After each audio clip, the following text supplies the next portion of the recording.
Hello, my name is Dr. Ufoma Wanchuku. You are welcome to Relationship Matters. Today we shall be taking episode 3 on the subject we started 2 weeks ago, the gratitude effect in relationships. So in our first episode, we talked about the benefits of gratitude in relationship, how being grateful can enhance your relationship and make it to thrive. In our second episode, we looked at overcoming the obstacles to gratitude in relationships.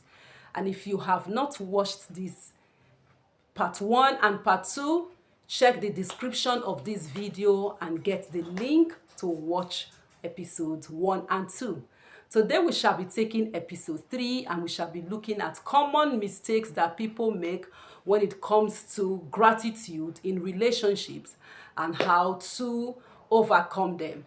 The first mistake we shall be looking at today is only showing gratitude over big things. So you're waiting for your partner to do something huge, to call a surprise, to organize a surprise party for you, to shut down the street for you, to buy a car for you, to do one big thing for you before you show appreciation. So the day-to-day little things that the person does for you, you don't show gratitude for them. That would convey a message that you are not appreciative of those things. So it will be necessary for us to build an attitude of gratitude over every little thing the person does. From, okay, the person helped you to get water, the person helped you to get the grocery, helped to just do even the normal things you think that this is the person's responsibility to do. Okay, you feel it's the person's responsibility to keep the house clean. You feel it's the person's responsibility to buy the grocery, to pay the light bills, to just show any form of kindness, to babysit or whatever.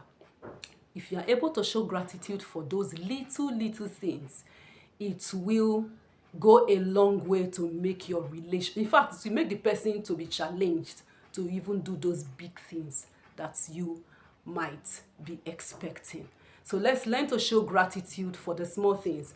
I think it was in our first edition I talked about how Jesus healed 10 lepers. One of them came back to say, thank you for what you've done. And Jesus said, you are made whole. So the others were healed, but this one was made whole. They were healed of only one condition, but this one was made completely whole. So if you show gratitude for the little things that your partner is doing, the person will be at, will have a better, the person will be challenged to do even bigger things, because the person will be wondering, is it just because of these little things? People who are grateful for little things, they could even make a call and tell somebody to tell you thank you for, please help me tell so and so person thank you for sending me 100 naira recharge card. So somebody was out of credit one day and she requested that I should just send her whether 100 naira credit or so, and I sent her 200. And that was how she was singing it as if it was 20,000 naira credit I sent to her. At the end of the day, I was feeling so bad that what I sent was too small. Okay, so you can actually challenge your partner to do better when you are grateful for the little things. The second mistake is that of not being specific for what you are grateful for. So most often we just say things like, thank you for yesterday. Thank you for everything that you do. Thanks for all you do. But it will be necessary for us to learn how to communicate gratitude and be specific for what you are grateful for. It will show the person that you are really thoughtful and mindful, that you actually took note of what he or she did. So instead of just saying, thank you for yesterday, you can say, thank you for taking out time yesterday to do the laundry for me. Thank you for doing the dishes. Thank you for specific things. It shows your thoughtfulness. The next one we shall look at is not conveying gratitude in a way that your partner would understand it.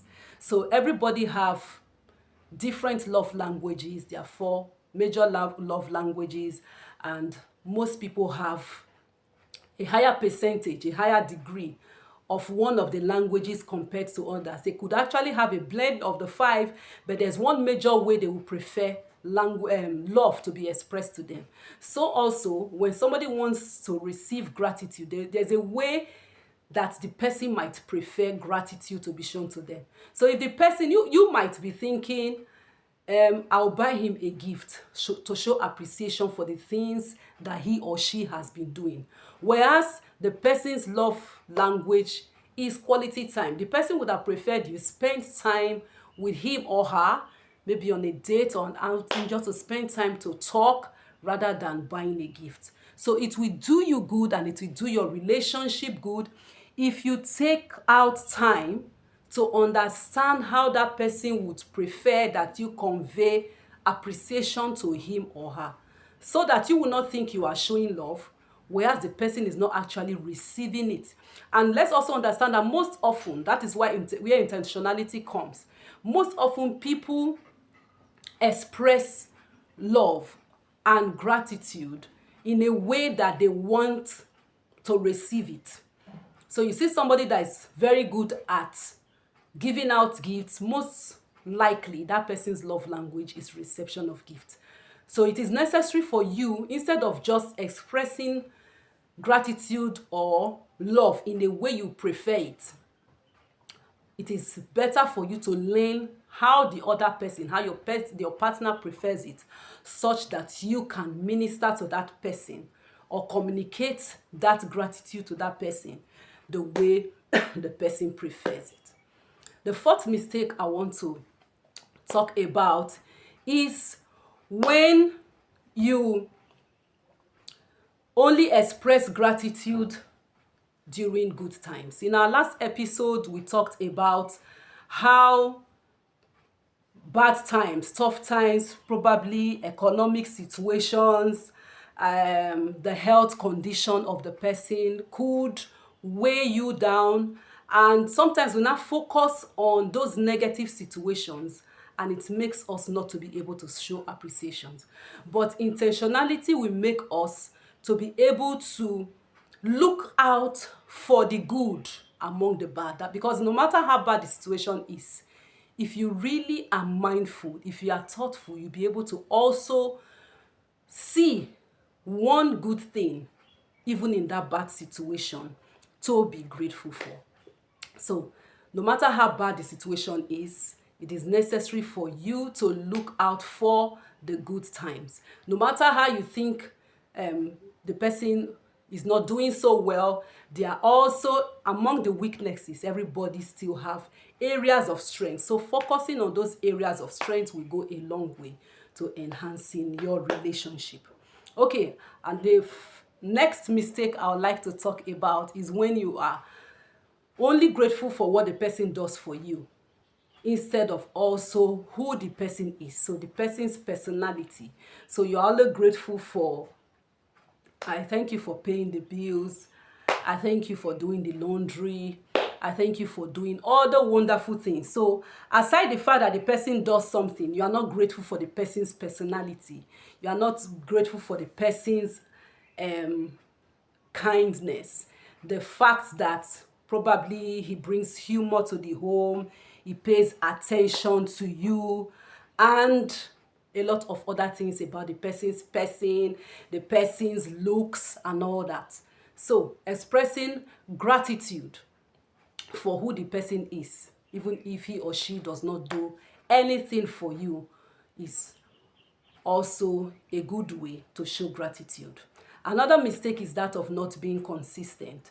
So just like you are always looking for when the person does some big things for you, if you are also not consistent in your attitude of gratitude, it will also go a long way to bring a strain. So today the person does something, when you are in a mood to say thank you, say thank you. The next 2 days you wouldn't see any need to show appreciation, and it's not consistent. That is an area we need to work on to ensure that we are consistent with our attitude of gratitude.